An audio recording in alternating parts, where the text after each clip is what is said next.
Doctor Mir Jawad jar Khan, chairman German hospital को 14th president of India Ramnath Kovind के हाथों चैंपियंस ऑफ चेंज के खिताब से नवाजा गया। All over India Times ranking में जर्मन हॉस्पिटल को प्लेस किया गया है। Experienced German and robotic technology only at German hospital, Attapur, Hyderabad.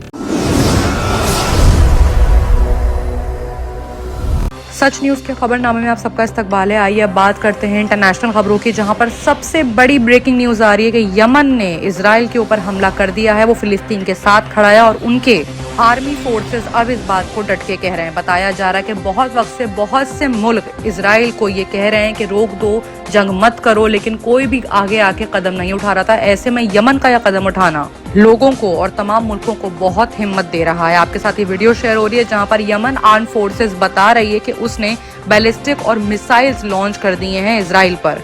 साथ ही साथ उन्होंने ड्रोन्स के बारे में भी बात करी और बताया है कि बहुत से इजरायली लोकेशंस पर भी उन्होंने अपना काम करना शुरू कर दिया है। तमाम दुनिया इस फैसले को बहुत सपोर्ट कर रही है और फिलिस्तीन वाले भी उनसे भाईचारा निभाने पर बहुत खुश हैं। वहीं बात अगर कतर की करें तो कतर में कैद 8 हिंदुस्तानी के परिजन यानी परिवार वालों से मिले हैं जयशंकर। नेवी चीफ बोले सजा की डिटेल संडे को मिलनी थी, नहीं मिली। विदेश मंत्री एस जयशंकर ने मंडे को उन 8 पूर्व भारतीय सैनिकों से मुलाकात करी है, परिवार वालों से, जिनको कतर ने एक अदालत में सजाए मौत सुनाई है।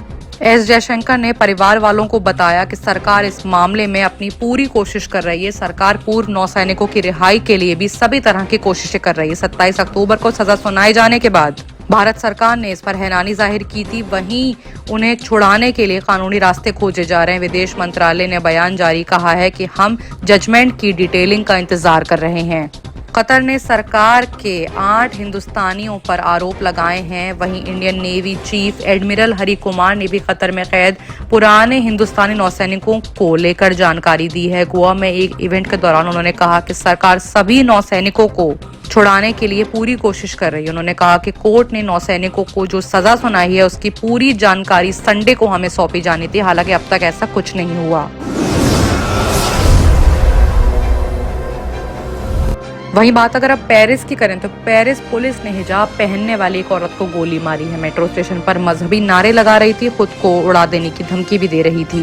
फ्रांस की राजधानी पेरिस के एक मेट्रो स्टेशन पर पुलिस ने हिजाब पहने एक औरत को गोली मार दी। फ्रांस 24 की रिपोर्ट के मुताबिक ये औरत फुल हिजाब पहनी थी। वहां मौजूद पैसेंजर्स ने पुलिस को अलर्ट किया कि ये औरत का बर्ताव थोड़ा अजीब है। पुलिस ने जब इस औरत को घेरा और उससे कोऑपरेट करने को कहा तो उसने खुद को उड़ा लेने की धमकी दी। इस दौरान वो लगातार मजहबी नारेबाजी भी कर रही थी। रिपोर्ट्स के मुताबिक औरत की हालत इस वक्त काफी सीरियस है। उसे इलाज के लिए अस्पताल ले जाया गया है। मामले में ज्यादा जानकारी का इंतजार अभी आ रहा है।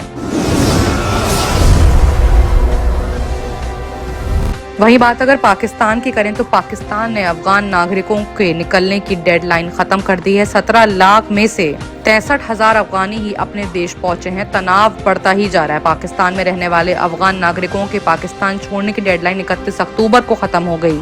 मीडिया रिपोर्ट्स के मुताबिक अब तक तकरीबन 63,000 अफगान नागरिक अपने देश वापस जा चुके हैं। पाकिस्तान सरकार के मुताबिक 17 लाख अफगानी पाकिस्तान में रहते हैं और इससे ज्यादा गैर कानूनी तौर पर रह रहे हैं।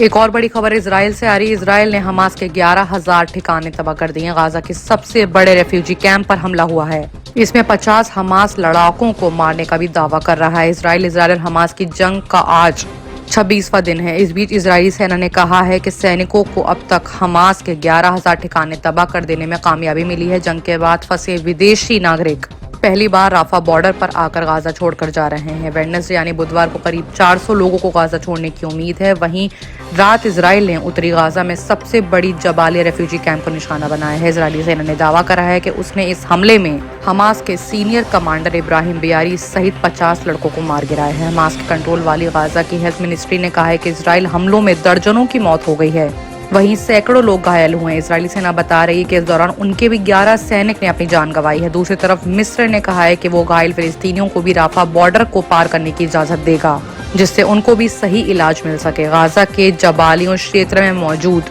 शिरकत करने वाले कम से कम 1,16,000 लोग हैं। 1,16,000 लोगों ने पनाह ले रखी है। दूसरी तरफ इजराइल हमलों के बीच गाजा में फिर कम्युनिकेशन और इंटरनेट बैन कर चुका है। इससे गाजा में 20 लाख से ज्यादा लोग दुनिया से कट चुके हैं। बाकी की तमाम इंटरनेशनल खबरों के लिए देखते रहिए सच न्यूज।